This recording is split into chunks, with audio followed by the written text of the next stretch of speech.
parties. When you are elected as a member of parliament, you then represent the riding and the people within that riding. So it is a kind of a confusing thing in terms of, because you do represent, as a member of parliament, you represent the people of the area. But you also do represent your party. And for me, I chose the NDP because of the values that I agree with in terms of they best fit with the New Democratic Party of Canada.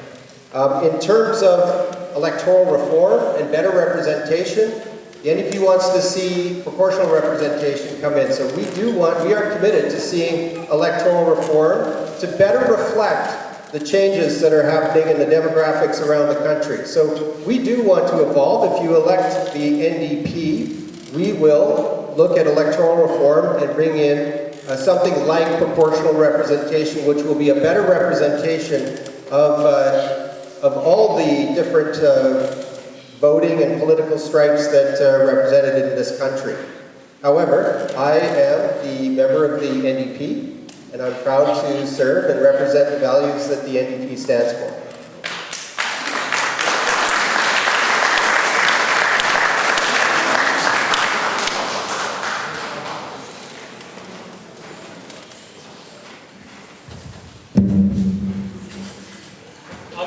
On this question, I also wanted to take an opportunity about my experience working within the Conservative Party so far. My background is in mental health. I did my master's in counseling psychology at UBC when I came back from overseas. There was a program there that really helped me. It was a group-based program, and it helped me and a bunch of my friends, but it was only available in British Columbia. I took that program to the political leadership in Ottawa. I sat down with the Prime Minister and the different ministers involved and advocated this program should not just be available in British Columbia, but it should be available right across the country to any veteran who needs it. Within 9 months, we had incorporated a not-for-profit organization and secured federal funding to partner with other community funding we already had in place. It is possible to make change from within a party. It is possible to get things done in Ottawa, and it is very, very possible to come with a solution to the leadership of the Conservative Party to make change. To the pointed question, yes, I will be standing up as a strong voice for the people here in the Tri-Cities. That's my plan. Thank you. Thank you very much. Jesse, we're going to start you with this next question, please. Can you please tell us how you and your party propose to deal with terror groups such as ISIS? We have to be strong and we have to be united. I think it's really important that we work under the auspices of our international allies. Part of the challenge I think that we've had as a country in the last few years is that we've lost touch with who our allies are and how we cooperate with them on an international basis. We need to really understand what our role is and where our core competencies are. We need to make sure that we add value where we can add value in training, not combat, in humanitarian assistance and peacekeeping. So we will play our part and we will be excellent at what we do because we will do what we do best. And that's part of how we will contribute to that. Having said that, we need to also be strong and united against external threats like that and work with our international partners. We can't go it alone. We need to reestablish the trust that we had in the global community, and we need to bring that back.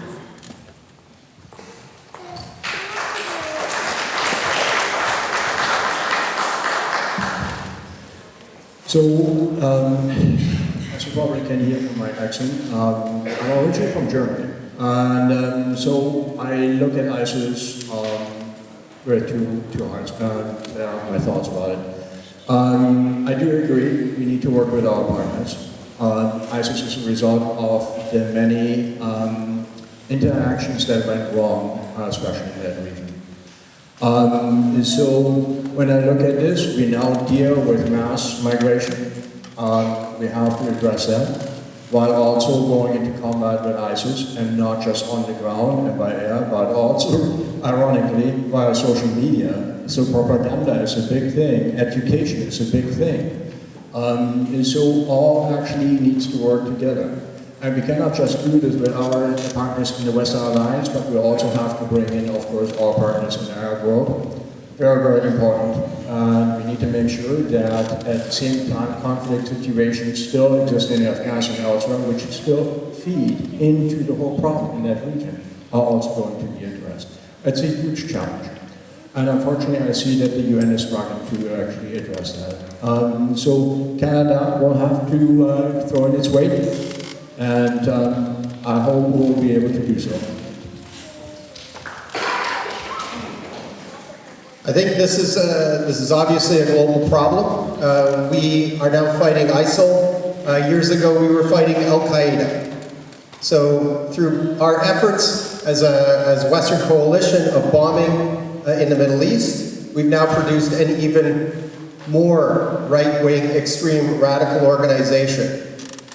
So we have to take a strong look as a world, as a global community, as to how we're going to solve this problem. It's not going to go away. We need to address it. I think we need to look at things like economic sanctions. We need to cut off the flow of arms going to groups like ISIL. Stop the flow of sales of arms to groups that are able to rain terror on countries. But it needs to be a global solution. Canada needs to be part of the United Nations solution to stop the threat of global terrorism. We also need to retain or get back our peacekeeping role, our humanitarian role, our compassionate side. And I think as we look at the Syrian refugee crisis, that is a very good example of how we need to work together as a global community to deal with the humanitarian side as well as the terrorist side.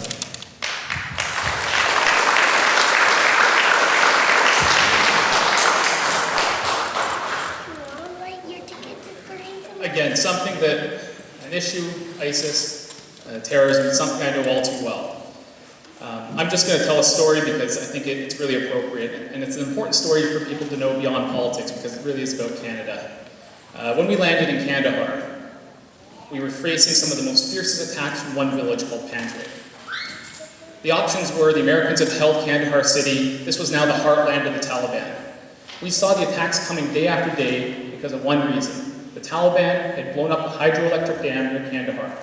This caused 95% unemployment right across the region. So there was these young men without money, with little to do, who sided with extremism, took money from foreign fighters, and decided to try and fight us. The way we beat them was to hire them. We need to build a new road we're going through to build a trade route. There's Japanese contractors had the contract. We fired all the contractors. We hired 300 Afghans, paid them $10 a day to help rebuild that road. It took them a lot longer to do it, but it gave them a choice. They didn't have to choose violence and fighting.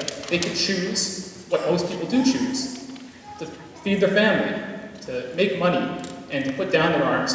It worked in a small instance there outside of Kandahar. It can work internationally. To defeat ISIS, we need to give people in that region a choice by helping rebuild their economies. And we can't do that with peacekeeping alone because there just isn't a peace to keep there at that time, at this time.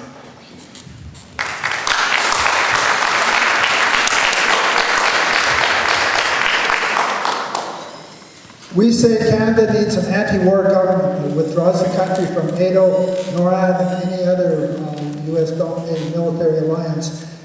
Canadian forces should be stationed on Canadian soil to protect our sovereignty and not be involved in foreign wars. As far as these groups like terrorist groups like ISIS, Boko Haram, Al-Qaeda, and a whole bunch of others, they've only found fertile ground because of the policy, U.S. policy of intervention and regime change. Look what's happened to Iraq. Look what's happened to Libya. Look what's happened now to Yemen with this brutal, barbaric state that Canadian and U.S. are propping up called Saudi Arabia. It's invading, it has invaded Yemen. They're using cluster bombs and they're annihilating whole villages and communities, slaughtering large numbers of people.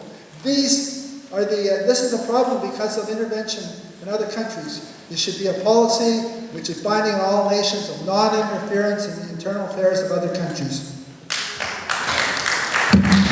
Thank you.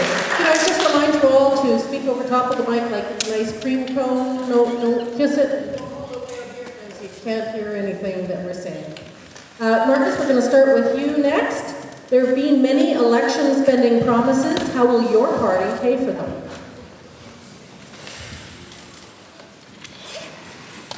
So thank you very much. Fair taxation. While many believe that Canada could live with higher taxes, we actually believe that higher income earners should pay higher taxes, that low income earners should either be freed of taxes or pay higher and lower. I also feel that eliminating subsidies to certain industries, such as the fossil fuel industry, would set aside a lot of money and would help us to lower. Plus, there are $600 billion untapped, put aside by companies, not working at all, which could be used to pay for many of the programs and put to good use and actually getting a nice, very nice reward for the country. Thank you. The NDP has put forward a fully costed platform. Tom Mulcair and the NDP has promised a balanced budget. We have said that there will be no increase to personal income taxes. We have been very transparent. We have said that we want to invest in our small business by a 20% reduction, so we'll move from 11 to 9%. But on our large corporations, we would increase a slight increase from about 2%. We're at about 15%. Right now, corporate taxes are the lowest they've been. The Conservatives and the Prime Minister often brags about being the lowest in the G7. That has been billions and billions of dollars that could have been invested in this country, whether it's healthcare, childcare, affordable housing, you name the infrastructure to cities. That's what we want to do, but with a slight increase. Again, we put forward a fully costed budget. We want to bring in childcare, no more than $15 a day, right across the country. Thank you.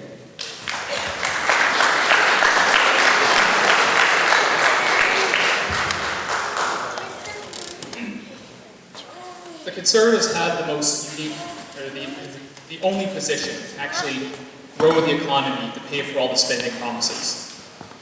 This is the major difference between the Conservative Party and the rest of the parties up there.